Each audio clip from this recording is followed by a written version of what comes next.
Hey y'all, Billy from Perma Pastures Farm. All right, I'm gonna do a little monologue today, so I'm speaking extemporaneously, so if it doesn't come out perfectly, I think you'll understand. Folks, what I'm gonna talk about today is that third permaculture ethic. For some reason, I don't know if it's just YouTube algorithms. I don't get to watch as much YouTube as I would like to, or maybe I watch more than I should. I don't know what. But somehow or another, the algorithms keep popping up people in my, I think what it really comes down to, and you can call me conspiracy nut all you want, is that based on some of the conversations we have around the dinner table and stuff, I wonder if maybe they're listening to what I'm saying and then putting things in there to have something to do with it. Because all of a sudden, I'm getting a bunch of permaculture people popping up talking about that third ethic and their version of it and what they think it ought to be. Because it's been a point of contention since there was a permaculture. Now, let me just throw out the three ethics the way I like them. Earth care, people care, and abundance given to the previous two. Now, I can dig that. I can get on board with that. No problem whatsoever. But there's some out there from another camp, and they call it, instead of redistribution, I hate that word, but let's call it, okay, abundance given to the previous two.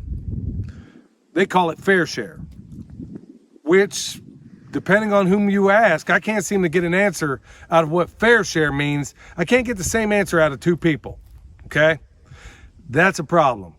Now, I'll give you what I think some of them are trying to convey, because a lot of times you see a lot of these so-called pseudo-intellectuals out there that claim to be permaculture experts, and they throw around a bunch of big words, but at the end of the day, they're not saying anything.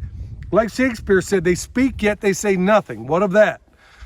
Anyway, if you get down to it, when they talk about fair share, they either avoid it or they don't discuss who decides gets what fair share, what piece of that, who makes that determination.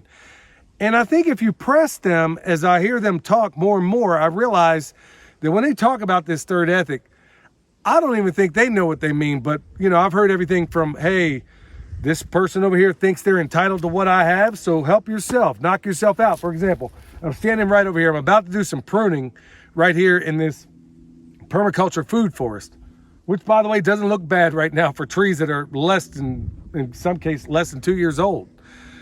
Anyway, so out here is a road, y'all. If you can just kind of look down here a minute, there's a road.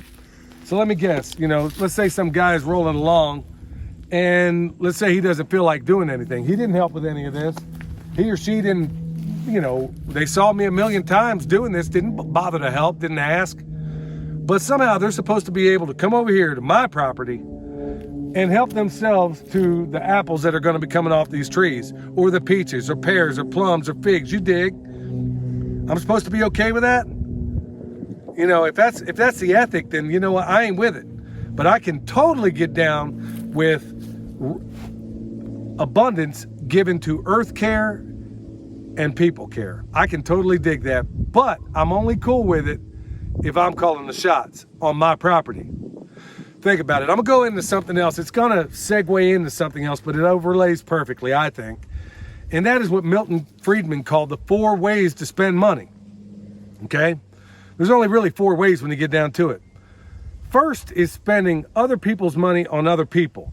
It's kind of what your federal and state and local governments do, right? So in which case, when you spend other people's money on other people, neither cost nor quality matter. Sound like a pretty sensible, efficient way of spending money? Not at all.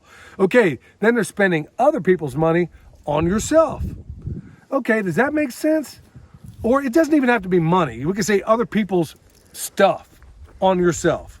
Okay, imagine you got your boss's credit card.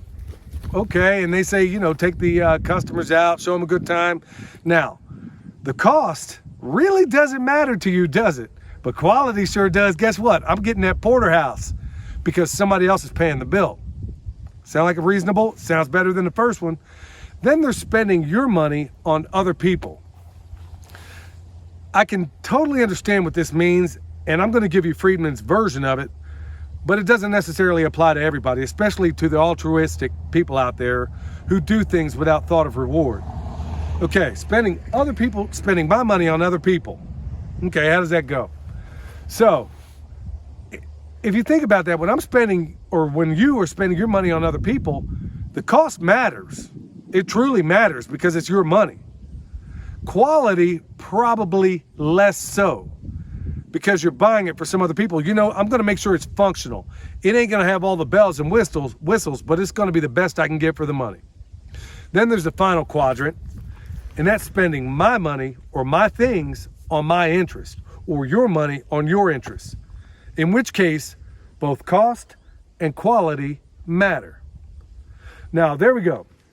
Spending my money on my things. So this is my food forest, right? And when it becomes productive, which is a better modality of distributing what's on these trees? The guy who planted them, the guy who raised them, the guy who pruned them, the guy who looked after them, took care of everything. Who's the better caretaker for this?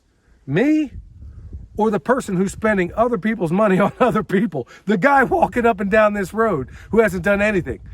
Who is the better caretaker? Who is the person that is going to best take the fruit off of that tree or know what to do when it hits the ground? Is it going to be the person spending other people's stuff on other people, or is it going to be me spending my stuff on my people? When that fruit comes due, is it going to be me who knows best how to distribute it? Hey, maybe I got a neighbor down the way. Maybe they're having a hard time. Nobody knows better than I do. I'm the neighbor, right? Maybe they want that fruit. But some clown walking up and down this road, he's supposed to know about the needs of that neighbor? No, clearly. If you have any sense at all, which obviously you're watching, so you got a lot of sense, I hope, you're going to realize that the best way of going about this is spending your money on your interests, not necessarily paying, let's say you run under Caesar. You think Caesar's going to spend your money with the efficiency that you would? Just like nobody would redistribute the apples, pears, peaches, and anything else coming off of these trees better than we would right here, spending it on our interests. That's why that third ethic to me does not mean fair share. Yeah, there's an argument out there if that's what it can mean. Well, you knock yourself out. There's a lot of so-called PhDs out there, but you know what? I don't care. You could have more degrees than a thermometer. And if you don't see it the way I do, then maybe I might think you're not all that sharp. When I say see it the way I do, I mean concerning who distributes my stuff. So at the end of the day, y'all, you can take it any way you want, but I'm just bringing this up, and I thought I'd do a little blurb about it just off the top of my head, because for some reason, I don't know, it's the algorithms hearing the conversations. I don't know what it is. I just felt like I need to discuss it. And there's some of these eggheads out here that are going on as, I think there's a lot of people turned off of permaculture because those other people are the majority of what they see. You don't necessarily see people like me, the Christian, American, heterosexual, pro-gun libertarian. You don't necessarily see those people with the biggest platforms or the biggest mouths. Well, just to let you know, if you're thinking about dabbling into that permaculture water, that not all of us see it the same way. Some of us see it more of a liberty or libertarian worldview. So maybe you might want to check us out. So hopefully I didn't bore you with this. Hopefully I made a pretty profound case for at least my point on this whole thing. Remember, y'all, if you got any needs, check out our website. Till next time, this is Billy from Pastures Farm, where permaculture is my passion. We'll see you next time.